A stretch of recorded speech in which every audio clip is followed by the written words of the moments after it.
प्रभु कृपा से पढ़ रही सुंदर शब्द सजाए कार्तिक मास महात्म का 29वां अध्याय। जय श्री हरि। प्यारे भक्तगणों, आज हम कार्तिक मास कथा महात्म्य 29वां अध्याय श्रवण करेंगे। राजा पृथु ने कहा, हे मुनि श्रेष्ठ, आपने कलह द्वारा मुक्ति पाए जाने का वृत्तांत मुझसे कहा, जिसे मैंने ध्यान पूर्वक सुना। हे नारद जी, यह काम उन 2 नदियों के प्रभाव से हुआ था। कृपया यह मुझे बताने की कृपा करें कि वह कौन सी थीं। नारद जी बोले, हे राजन, कृष्णा नदी साक्षात श्री कृष्ण महाराज का शरीर और वेणी नामक नदी भगवान शंकर का शरीर है। इन दोनों नदियों के संगम का महात्म श्री ब्रह्मा जी भी वर्णन करने में समर्थ नहीं हैं। फिर भी चूंकि आपने पूछा है, इसलिए आपको इनकी उत्पत्ति का वृतांत सुनाता हूँ। ध्यान पूर्वक सुनिए।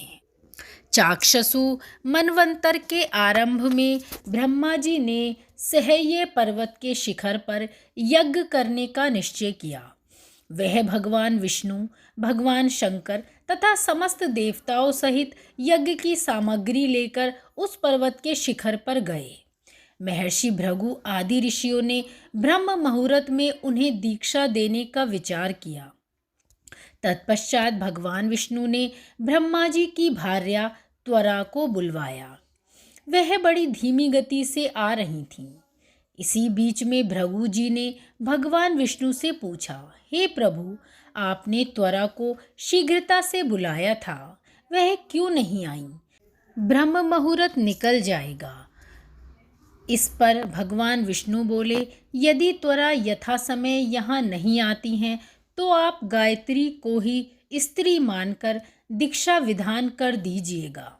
क्या गायत्री पुण्य कर्म में ब्रह्मा जी की स्त्री नहीं हो सकती? नारद जी ने कहा, हे राजन, भगवान विष्णु की इस बात का समर्थन भगवान शंकर जी ने भी किया। यह बात सुनकर भृगु जी ने गायत्री को ही ब्रह्मा जी के दाईं ओर बिठाकर दीक्षा विधान आरंभ कर दिया। जिस समय ऋषि मंडल गायत्री को दीक्षा देने लगा, उसी समय त्वरा भी यज्ञमंडल में आ पहुंची।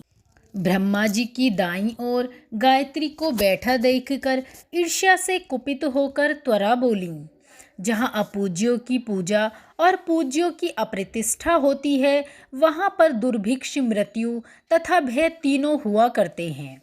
यह गायत्री ब्रह्मा जी की दाईं ओर मेरे स्थान पर विराजमान हुई है, इसीलिए यह अदृश्य बहने वाली नदी होगी। और आप सभी देवताओं ने बिना विचारे इसे मेरे स्थान पर बिठाया है, इसीलिए आप सभी जड़ रूप नदियाँ होंगे। नारद जी राजा पृथु से बोले, हे राजन, इस प्रकार त्वरा के शाप को सुनकर गायत्री क्रोध से आग बबूला होकर अपने होठ चबाने लगी। देवताओं के मना करने पर भी उसने उठकर त्वरा को श्राप दे दिया। गायत्री बोली, त्वरा, जिस प्रकार ब्रह्मा जी तुम्हारे पति हैं, उसी प्रकार मेरे भी पति हैं। तुमने व्यर्थ ही श्राप दे दिया, इसलिए तुम भी नदी हो जाओ। तब देवताओं में खलबली मच गई। सभी देवता त्वरा को साष्टांग प्रणाम करके बोले, हे देवी, तुमने ब्रह्मा आदि समस्त देवताओं को जो श्राप दिया है वह उचित नहीं है, क्योंकि यदि हम सब जड़ रूप नदियाँ हो जाएंगे तो फिर निश्चय ही यह तीनों लोक नहीं बच पाएंगे। चूँकि यह श्राप तुमने बिना विचार कर दिया है, इसलिए यह श्राप तुम वापस ले लो। त्वरा बोली, हे देवगण, आपके द्वारा यज्ञ के आरंभ में गणेश पूजन न किए जाने के कारण ही यह विघ्न उत्पन्न हुआ है। मेरा यह श्राप कदापि खाली नहीं जा सकता, इसीलिए आप सभी अपने अंगों से जड़ीभूत होकर अश्वमेव नदियाँ बनेंगे। हम दोनों सौतने भी अपने अपने वंशों पश्चिम में बहने वाली नदियाँ बनेंगी। नारद जी राजा पृथु से बोले, हे राजन, त्वरा के यह वचन सुनकर भगवान विष्णु, शंकर आदि सभी देवता अपने अपने अंशों से नदियाँ बन गए। भगवान विष्णु के अंश से कृष्णा, भगवान शंकर के अंश से वेणी तथा ब्रह्मा जी के अंश से कुकुदुमवती नामक नदी उत्पन्न हो गई। समस्त देवताओं ने अपने अंशों को जड़ बनाकर वहीं सह्य पर्वत पर फेंक दिया। फिर उन लोगों के अंश पृथक पृथक नदियों के रूप में बहने लगे। देवताओं के अंशों से सहस्त्रों की संख्या में पश्चिम की ओर बहने वाली नदियां उत्पन्न हो गईं।